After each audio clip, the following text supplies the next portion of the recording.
جمعہ کے دن کی سنتیں: مسواک کرنا، غسل کرنا، صاف کپڑے پہننا، خوشبو لگانا، ناخن کاٹنا،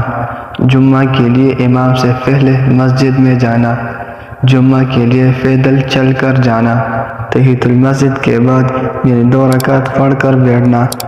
امام کے قریب بیٹھنا، خطبہ غور سے اور خاموشی سے سننا، دوران خطبہ کوئی فضول بات اور فضول کام نہ کرنا، جمعہ مبارک کے دن اور عام دنوں میں بھی زیادہ سے زیادہ درود شریف جو نماز میں پڑھتے ہیں وہ پڑھنا، سورہ کہف پڑھنا۔ حضرت ابو ہریرہ رضی اللہ تعالیٰ عنہ سے روایت ہے کہ نبی کریم صلی اللہ علیہ وآلہ وسلم نے ارشاد فرمایا،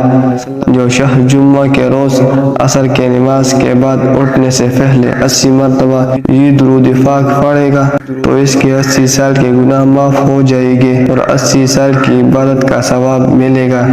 اللہم صلی علی محمد النبی الامی وعلی آلہ وسلم تسلیم۔